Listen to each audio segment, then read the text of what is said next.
कहानी शुरू होती है एक छोटे से गांव में, जहां पर एक पुरानी हवेली थी जिसे लोग भूतिया हवेली के नाम से जानते थे। हवेली के बारे में कई डरावनी कहानियां प्रचलित थीं। गांव के लोग मानते थे कि उस हवेली में भूतों का वास है, कोई भी वहां जाने की हिम्मत नहीं करता था। एक दिन गांव में एक युवा लड़का राजू अपने माता पिता के साथ आया। राजू बहुत ही जिज्ञासु और निडर था।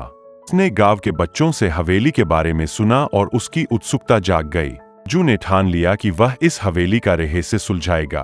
एक रात जब सब लोग सो रहे थे, राजू चुपके से हवेली की ओर चल पड़ा। उसके पास सिर्फ एक टॉर्च थी। हवेली के अंदर पहुंचते ही दरवाजा अपने आप बंद हो गया। राजू का दिल जोर जोर से धड़कने लगा। उसने अपने डर पर काबू पाया और अंदर की ओर बढ़ा। बहुत सन्नाटा था।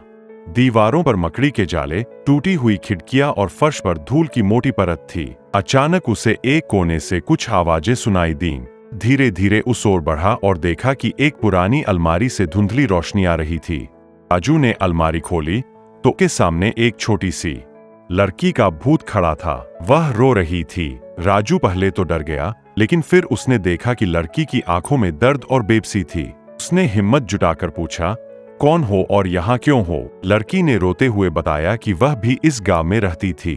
उसके माता पिता मर चुके थे और वह अकेली थी। एक दिन गांव के कुछ बुरे लोगों ने उसे मार डाला और उसकी आत्मा इस हवेली में कैद हो गई।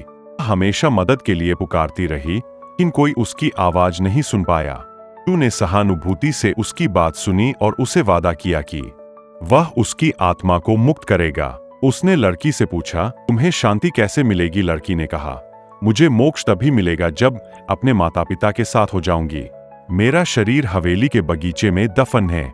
तुम मेरी हड्डियों को बाहर निकालकर उन्हें ठीक से दफन कर दोगे तो मेरी आत्मा को शांति मिल जाएगी। राजू ने लड़की का कहा मानते हुए उसकी हड्डियों को निकाला और उन्हें गांव के श्मशान में सम्मानपूर्वक दफन कर दिया। से ही उसने यह किया, हवेली में अचानक से रोशनी फैल गई और एक सुखद एहसास ने उसे घेर लिया। लड़की की आत्मा उसके सामने प्रकट हुई और उसने मुस्कुराते हुए कहा, धन्यवाद, अब मैं मुक्त हूँ। यह कहकर वह स्वर्ग की ओर चली गई। इस घटना के बाद हवेली की सारी डरावनी कहानियां समाप्त हो गईं। लोग अब उस हवेली से डरना छोड़ चुके थे। राजू ने गांव के लोगों को सिखाया कि डर केवल मन का भ्रम होता है और अगर हम किसी की मदद करने का निश्चय करें तो हम अपने डर को भी हरा सकते हैं।